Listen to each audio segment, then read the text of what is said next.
Hi everyone, I am Ishita Khurana, first year MBBS student from Vardhaman Mahavir Medical College and Safdarjung Hospital, New Delhi।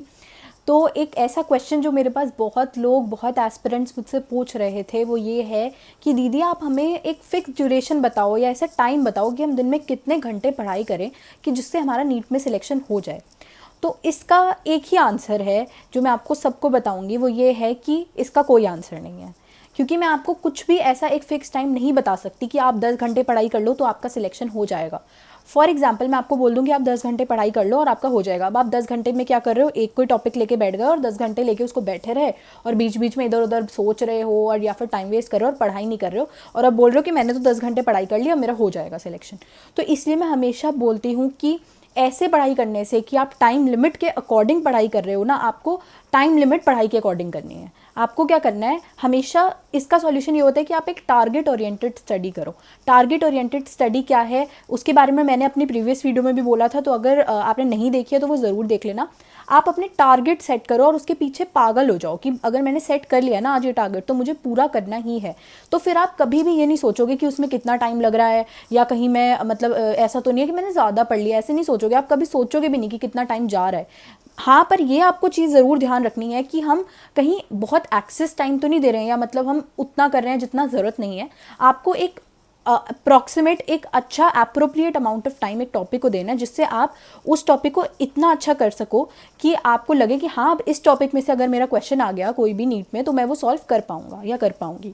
तो इसलिए आपको perfection थोड़ा लाने की ज़रूरत है। अब जैसे कुछ लोग हैं जो अभी जिन्होंने टॉपिक स्टार्ट किए हैं या मतलब जिनका कुछ सिलेबस रह रहा था और अभी उन्होंने तैयारी शुरू की है नीट 2020 की, थोड़ा पीछे थे सिलेबस में, उनके लिए मैं ये नहीं कहूँगी कि आप बिल्कुल ही परफेक्शन से चीज़ें कर पाओगे। क्योंकि देखो इतना थोड़ा बहुत डिफरेंस आएगा कि अगर आप स्टार्टिंग से तैयारी कर रहे हो, आप 2 साल से मेहनत कर रहे हो और अगर आप 2 महीने पहले शुरू करोगे तो आप हर चीज़ उतने परफेक्टली नहीं कर सकते।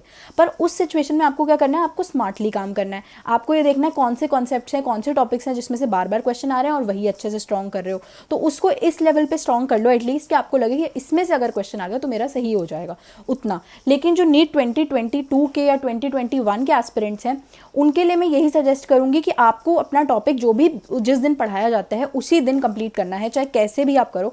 क्योंकि सबसे जो मेजर चीज़ है सिलेक्शन के लिए जो ज़रूरी है, जो सीक्रेट है मैं कहूँगी, दैट इज़ कंसिस्टेंसी। तो आपको नहीं छोड़ना है एक भी दिन पढ़ाई का। और जितनी भी स्ट्रैटेजीज़ और वीडियोज़ हैं वो मैं आपके लिए ज़रूर लाऊंगी। मुझे थोड़ा सा टाइम कंस्ट्रेंट है अभी इस टाइम पे, मेरे एग्जाम्स भी हैं और थोड़ा वीडियोज़ का भी हो रहा है, मुझे थोड़ा सा टाइम चाहिए, तो मैं आपके लिए ज़रूर बनाऊँगी। So stay tuned. उन लोगों के लिए है कि आप अभी बिल्कुल ये सोच के करो कि हमारा क्वेश्चन गलत ना हो। बाकी जो लोग अभी इस रेंज में है कि 2 महीने बाद उनका एग्ज़ाम है, वो लोगों को अपना सिलेबस कंप्लीट करने पे भी उतना ही फोकस करना है जितना उन्हें परफेक्शन लाने में या जितना क्वेश्चन सही करने में करना है। तो उन्हें थोड़ा एक्स्ट्रा मेहनत करनी पड़ेगी। अब अगर बहुत लोग मेरे से बोलते हैं कि ये दीदी हम बहुत एंग्शियस हो रहे हैं, हमें एंग्जाइटी हो रही है, हम पूरे दिन मतलब अगर पढ़ नहीं पा रहे थोड़ा सा भी तो हमें एंग्जाइटी होने लगी है, तो उसका मैं आपको एक, जैसे मैं हमेशा बोलती हूँ कि अगर आपको प्रॉब्लम का सॉल्यूशन चाहिए तो आपको पहले प्रॉब्लम समझनी पड़ेगी। तो प्रॉब्लम क्यों आती है, आप क्यों एंग्जाइटी में आ रहे हो, उसकी मेजरली ना 2 रीजंस हैं। एक रीज़न ये है कि आप अपने पास्ट, जो भी आपका पास्ट में आपने कोई गलतियां की हैं या हो सकता है आपको प्रॉपर गाइडेंस नहीं मिली लेकिन आपने थोड़ी गलत डायरेक्शन में पढ़ाई कर ली, तो आप उसको बहुत ज़्यादा कैरी ओवर करके अपने अभी तक चल रहे हो। मतलब उसी को दिमाग में, आपके दिमाग में वही घूम रहा है कि काश मैंने तब पढ़ाई कर ली होती या काश मैंने ये ना किया होता, काश मैंने ये टेस्ट ना मिस किया होता। तो ये ना बहुत कॉमन सी चीज़ है जो मेरे साथ भी एक पॉइंट ऑफ टाइम पे हुई थी। जब मैंने पहला अटेम्प्ट था तो मुझे भी यही लगता था कि यार काश मैं तब थोड़ा और पढ़ लेती या मैं सही डायरेक्शन में मेहनत कर लेती। लेकिन आपको इसको ओवरकम करना बहुत ज़्यादा ज़रूरी है इस टाइम पे। मैंने ये गलती की थी, मैं चाहती हूँ आप मत करना। आपको खुद के ऊपर कॉन्फिडेंस रखना है, ये कॉन्फिडेंस रखना है कि अभी 2 महीने हैं और अगर मैंने कोई गलतियां कर भी दी थी ना प्रीवियस अपने पास में, उसको भुला दो, उसको सोचो कोई बात नहीं। और ऐसी गलतियां बहुत लोग करते हैं, सिर्फ आप नहीं हो कि आपने गलत डायरेक्शन में मेहनत कर ली या आपको कोई गलत, आपने कुछ गलत गाइडेंस के थ्रू कर लिया या फिर कुछ भी प्रॉब्लम है XYZ जो भी रीज़न है, तो ऐसा सबके साथ होता है, मोस्टली लोगों के साथ होता है। तो आप उसको अपने ऊपर हावी मत होने दो, उस सबको भुला दो और ये सोचो कि जो आपको एक्स्ट्रा टाइम मिला, ऐसा कभी आज तक नहीं हुआ ना कि इतना एक्स्ट्रा टाइम मिला हो और कितना एक्सटेंड हो गया हो, तो आपको उसको यूटिलाइज करना है अपने बेस्ट बेनिफिट के लिए, अपने लिए बेस्ट यूटिलाइज करना है। तो प्रीवियस अपने जो भी पास्ट है उसको अपने ऊपर हावी मत होने दो। दूसरा जो रीज़न होता है एंग्जाइटी का वो ये होता है कि अगर आप देखना कभी भी दिन, आप किसी भी दिन अगर अपना टाइम वेस्ट कर रहे हो ना, जैसे अगर आपको कोई टारगेट है और आपने बीच में टाइम वेस्ट कर दिया, टीवी देख लिया, फ़ोन चला लिया, कुछ भी कर लिया XYZ, तो आप हमेशा रात को आपको एंग्जाइटी होगी और आपको लगेगा कि यार मैंने आज का भी दिन वेस्ट कर दिया। तो आपको उस गिल्ट को, अगर आपको क्या करना है, जब आप सुबह उठते हो, जो भी आपका टारगेट सेट करते हो, आपको उस गिल्ट को आने ही नहीं देना। तो आपको पढ़ाई इतने अच्छे से करनी है पूरे दिन कि आप इतना सेटिस्फाइड हो कि हाँ चलो मैंने आज जितना भी पढ़ाई किया है मैंने अच्छे से किया है, और अब हाँ ठीक है मैं अपनी तरफ से मैंने आज पूरा बेस्ट अपना एफर्ट दिया है, तो आपको वो एंग्जाइटी नहीं होगी क्योंकि आप सेटिस्फाइड होगे। तो अगर आप चाहते हो आप एंग्जाइटी ना लाओ तो ये 2 चीज़ें ज़रूर फॉलो करो। अपने ऊपर कॉन्फिडेंस रखो यार, और बिलीव करो खुद पे, क्योंकि बिलीव करना और एक पॉजिटिव वाइब जनरेट करना ना अभी बहुत ज़्यादा ज़रूरी है।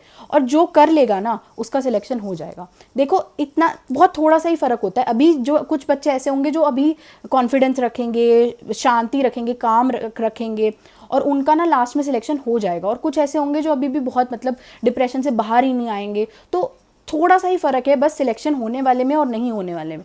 तो मैं आप सबको यही कहूँगी कि कॉन्फिडेंस रखो और खुद में बिलीव करो कि हम कर सकते हैं, और आप कर सकते हो। अगर आपने ये दिमाग में सोच लिया ना कि हम नहीं कर सकते तो फिर आप नहीं कर पाओगे।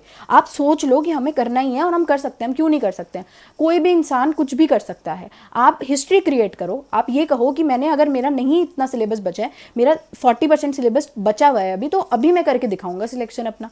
फिर आप सबको अपनी स्टोरी बताना कि मेरा 40% सिलेबस बचा था फिर भी मेरा सिलेक्शन हुआ है। तो that depends totally on you. तो आपको खुद से मोटिवेटेड रहना है। अब देखो बहुत लोग ऐसे बोलते हैं दिन में सपने देख रहे हो, अरे सपने देखना छोड़ दो। तो मैं आपको कहूँगी जो आपके ब्रेक्स होते हैं ना छोटे छोटे, उसको भी हेल्दी ब्रेक्स लो। मतलब ब्रेक्स में डिस्ट्रक्टिव चीज़ें मत करो, हेल्दी चीज़ें मतलब सपने देखो।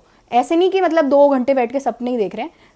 थोड़ा इमेजिन करो, ऐसे सोचो कि हम हमारा जो ड्रीम कॉलेज है उसके बारे में पढ़ो, कि मतलब जो भी आपका ड्रीम कॉलेज है ना उसके बारे में थोड़ा सा खोल के पढ़ लो, कि अच्छा फ़ोटोज़ देख लो। तो आप इतने मोटिवेटेड हो जाओगे ना कि आपका पढ़ने का खुद मन करेगा। ये देखो कि सोचो एक बार कि हम जब वाइट कोट पहनेंगे और हम इस कॉलेज में, हमारा ड्रीम कॉलेज है, इसमें जब जाएंगे पहले दिन तो कैसा होगा। तो मैं आपको बताऊँगी आपकी थॉट प्रोसेस वैसी बन जाएगी, आपके दिमाग में सिर्फ यही आएगा कि बस पढ़ना है, ये रह गया ये पढ़ना है, ये रह गया ये पढ़ना है, ये वीक है इसको स्ट्रॉन्ग करना है। आप और फालतू के थॉट्स के बारे में सोचोगे ही नहीं।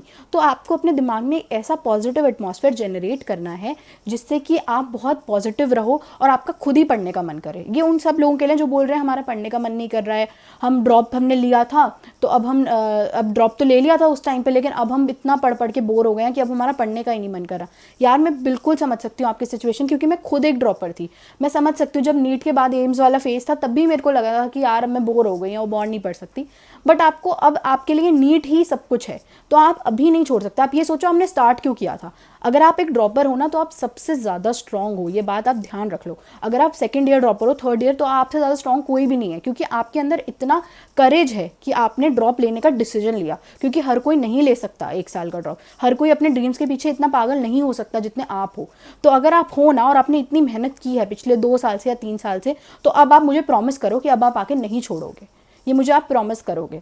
और बिल्कुल भी घबराना नहीं है, डिप्रेस नहीं होना है। मैं आपके साथ हूँ, मैं आपको गाइड करती रहूँगी, मैं बताऊँगी अपने एक्सपीरियंसेस, अपनी गलतियाँ, जिनसे आप वो गलतियाँ मत करो और आप अपना बेस्ट एफर्ट दे पाओ। और अगर आपको लगता है कि I am genuinely helping you, then please do subscribe my channel. Telegram channel पे भी मैं अपने नोट्स अपलोड करती जा रही हूँ, तो आप वो भी देख सकते हो। ज्वाइन कर लेना मेरा चैनल। और बिल्कुल चिंता मत करो, मुझे पूरा भरोसा है, मुझे पूरा फेथ है कि अगर आप ढंग से मेहनत करोगे तो आपका सिलेक्शन पक्का होगा। Till then, see you all, stay happy, stay healthy, study smart, goodbye.